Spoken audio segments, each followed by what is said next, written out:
Gouvea. Okay. I work for Sutter Urgent Care, and I'm here, I don't know, see if my story will be helpful to you guys in some way. For full disclosure, I did not become Christian until after I became a doctor. So my pathway will probably be different and more tumultuous than your guys's. So my story is not really one of maybe inspiration, but maybe one of reassurance that things will end up okay. So just background as to the motivations as to what kind of drove me when I was in high school is that when I grew up, my parents, they're immigrants. They left their home country because of the Cold War. They were kind of worried about what was going to happen. When I was in high school, I didn't really have a big plan as to what I wanted to do, what I thought my path was going to be. And so everyone has to have an idol. Everyone has to put their yoke on something. And so I chose to put mine on academics, thinking that if I worked really hard, if I invested myself really, really strongly in school, it would deliver kind of what I've been lacking growing up: reassurance, guidance, my meaning in life, my purpose.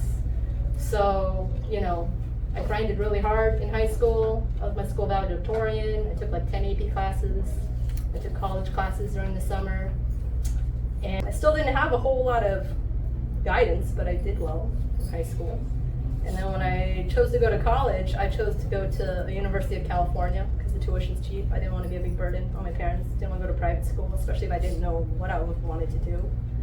And I chose to major in biology because people are like, science. Science is pretty solid, right? You'll find something in science. I like science. I didn't care for history so much. So I had some things, I was aware of some strengths that I had and some weaknesses that I had. But it's not like I really wanted to be a scientist or wanted to be a doctor or wanted to do something. I just figured science is a pretty safe bet to test my little horses too. And then, so that's kind of the cusp of where you guys are. You're going to go to college and make some kind of choice there. And then in college, your world's going to open up a little bit and you're going to start facing some more challenges, personal and otherwise.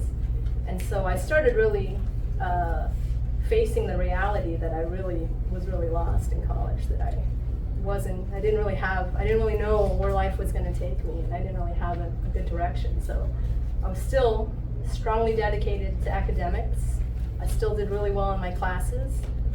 And ironically, during college, I got involved with InterVarsity. So I actually met a lot of Christians, and I went to church, and I went to Bible study. But I didn't have the mindset to really understand God at that time. When I read stories about Jesus, it just, the Holy Spirit just wasn't there. It just kind of didn't connect. So, God cast a little fishing line, but it just couldn't connect.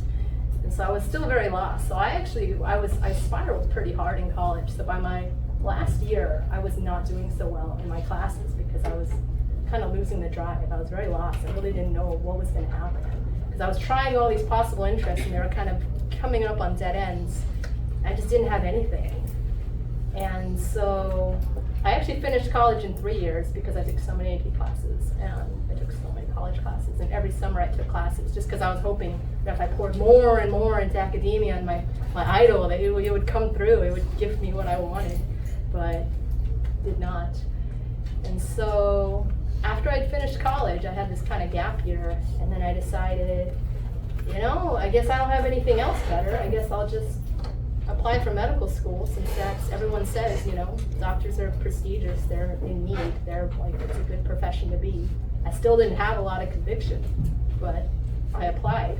And so at this point, I started out as the archetypical great student, and then as time went on, my last year, I never failed any classes, but my last year, I honestly did not do very well. And for some reason, I applied to be a doctor of osteopathy, a DO, rather than MD, which is, now I think it's a little more popular, but at the time it was kind of seen as an alternative path, people who weren't good enough to be MDs become DOs. You try the MD route, and if you don't get into it, you try this one. But for some reason, something about it kind of perked my interest. And I got an interview to, there's only 2 DO schools in California. And I got an interview at one of them, like very quickly after my applications, and I would say 2 weeks after I interviewed, they offered me acceptance. And I could only say it is not due to anything I did. It's 100% through the grace of God. That despite me not knowing him and him trying to kind of reach out to me and still not fully seeing his vision, that he still somehow reached out, gave me this lifeline that I needed. And then I went to medical school, and on my very first day of anatomy lab, I meet who is going to be my husband in a couple years. And then it is through my husband, years and years later, that I finally see God and meet him, become Christian, and understand what life is about. And then I can finally live my life with joy. It's been great. And there's been a lot of times in between that time that, at the time, you know, when I tell other people the stuff that me and my husband went to, the circumstances of things that happened, people say, wow, you guys are so lucky. Like, that's amazing that these things lined up, even in the ways that you guys didn't want it to happen, but it ended up working out. And, you know, at the time it felt kind of weird being like, yeah, I guess we are pretty lucky. But, you know, it was ultimately God the whole time who, through his endless mercy and endless grace, that continued to kind of keep us on our path until finally we ended up where we are, where we're supposed to be, doing stuff that glorifies him, that brings joy to us, and then ultimately being able to recognize him and give him that glory, give him that credit. But I would say that if you're nervous about entering this next stage of your life and being faced with challenges, just make sure while your world is smaller and more limited, just make sure you do your best to really feel like you understand God, our Heavenly Father, why he created this world for us, why he put us here, you know, what he wants us to do. He wants us to love him and love our neighbors. He wants us to be as godly as possible, be as Christ-like, you know, see the things that Christ did, the reason why he did those things, and try to do those things in your heart, like not the action so far, but like your intention of it. And then, you know, how you want to treat other people. So now I'm in medicine, and I love it. I love my job. I love going to work. I think you guys are going to have have had a lot of speakers. I hope everyone who comes to talk to you loves their job.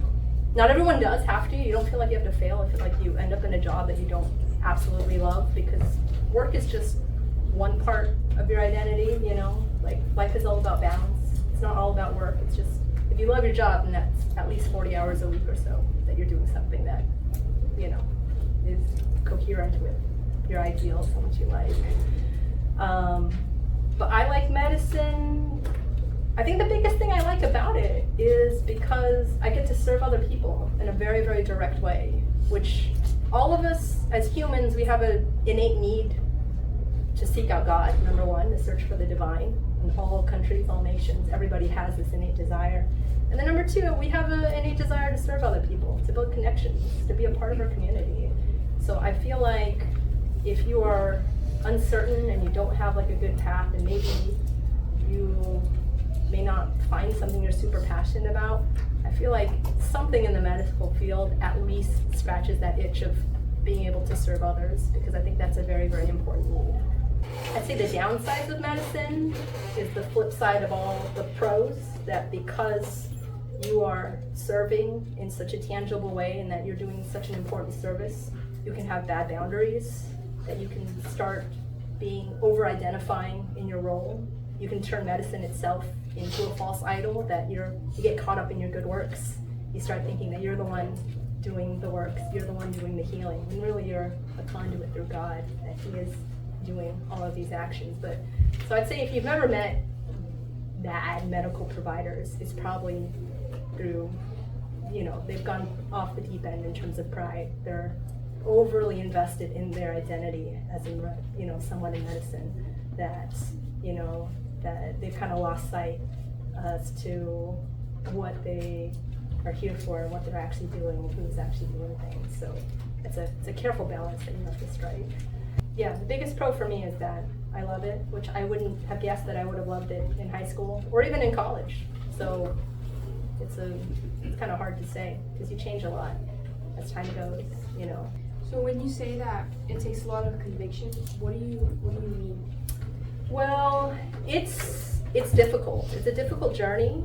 I don't have a whole lot of, the problem is I don't have a whole lot of insight into a lot of other paths, but I would say from when I started medical school to when I finished and became a doctor, I would see my family like twice a year, maybe, like, because it was very, very demanding during that time that, because you're in charge of people's health, you know, the standard is supposedly high, and so the process there is very, very rigorous, and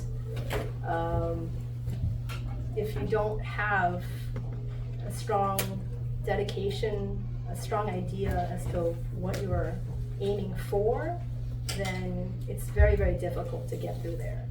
But that being said, I also didn't have a great idea of God at that time, so I always had this kind of like lingering doubt, which weakened my conviction.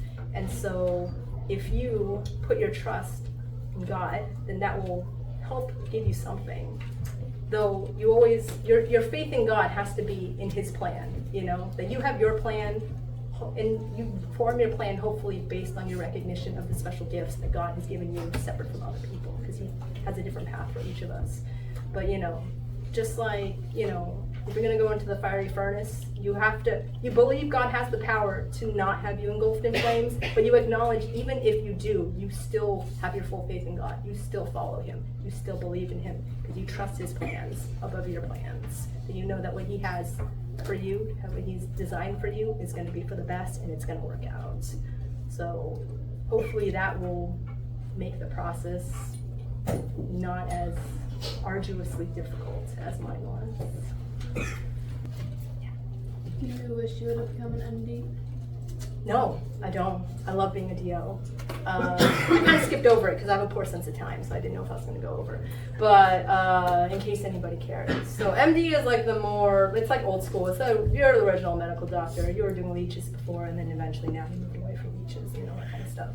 A doctor of osteopathy, it's like osteopath, osteo is bone, path is pathology. It's that the problems that arise in your body, like they're not just kind of like magic. It stems from the anatomy and physiology of your body. So it's like, you know, if you have back pain and you go see an MD, let's say, you know, what do you envision that visit going? You know, they can maybe do an X-ray or like an MRI. They're going to see if something's broken. Did you slip a disc? Did you tear something? If everything looks good, they're like, hey, maybe it'll just go away on its own. Maybe they'll give you some pills to take. They'll make the process of waiting not so bad. And then if you hit some kind of a barrier, maybe they'll refer you to physical therapy. And that's just, you know, they'll just say you're spraying something, pull something.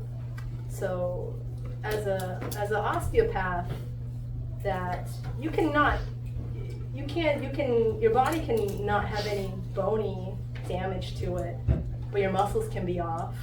You know, the connective tissue that wraps up your muscles can be off. That your body is so complex, there's so many different components, and one of those things could be off, which doesn't show up on imaging, because imaging is to look for structural abnormalities. So everything can be in one piece, but not synchronous with each other. They can be not functioning well together, and maybe there's something you can do to restore harmony if you understand what the human body's going to do.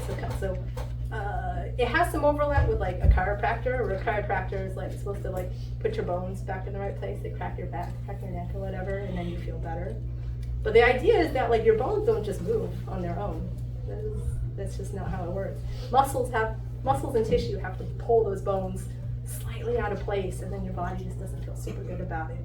So then some parts of what I did, I don't really do it so much in practice now, but I have the skills and I like it, is understanding that slight imbalances in your body's physiology can produce these problems.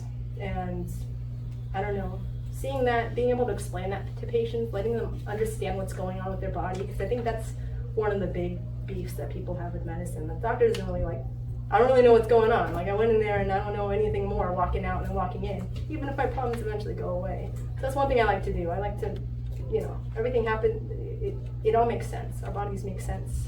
And so I like to use my knowledge to bridge that gap for my patients, even if in practice, like, I don't know if it changes a whole lot.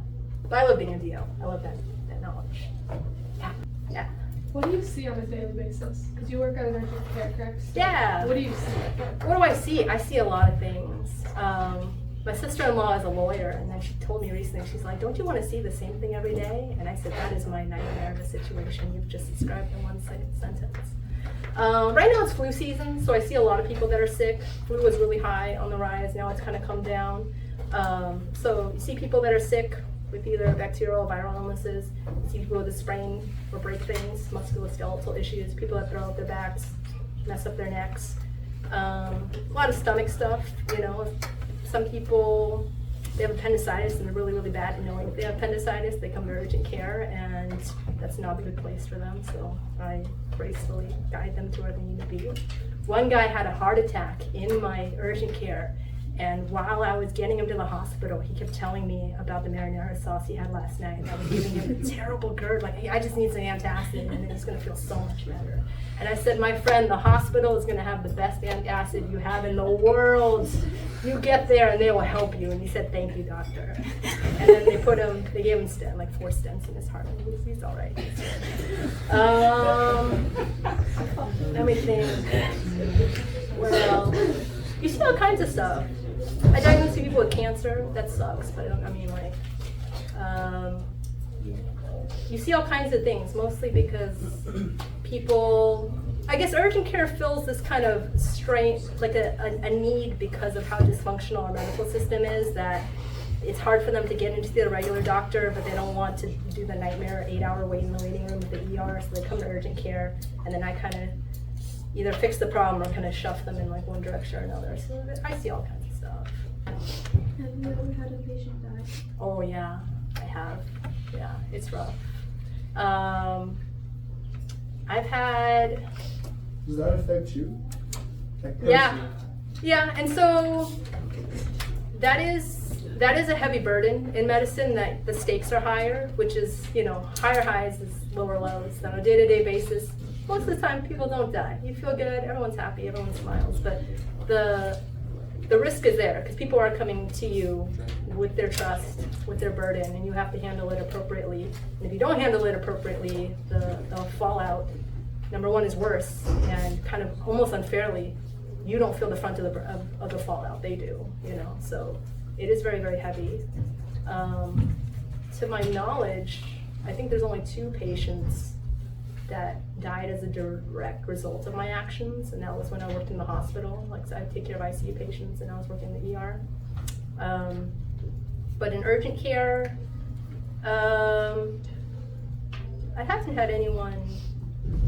Now the setting is less dangerous, and I like that I worked in worse places. I've worked in the ICU, I've worked in the ER, so that gives me this framework that when I'm uncertain about my patients, I'm very honest with them about how much I can predict about what's going on, my confidence in that. So I make sure that they know the limitations on my part in guaranteeing their safety or not.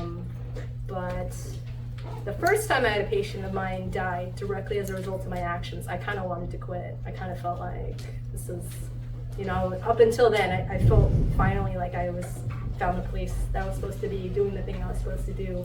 And then when I was confronted with that, it kind of shook me that, maybe they wouldn't have died if it was somebody else, So I had a lot of doubts, but then it was in the middle of my training, so you just had to push through and kind of keep going. And now, just like the purpose of life on this world is not to live as long as you can, to live the best life that you can with God's purpose in mind, and then that in the overarching landscape, this is not the purpose of life, we belong to the kingdom of God. It's not this world. We're trying to get the most of this experience while we're here. So I don't know if high school me would have just buried myself in the grave thinking about something like this. I was very meek, I was very shy, I had low self-confidence, so, but now it's something that I'm able to stomach, I guess. But it is a part of it, and you do have to kind of acknowledge that when you go into this field. I think we gotta call it there. All right. Yeah, thanks very much.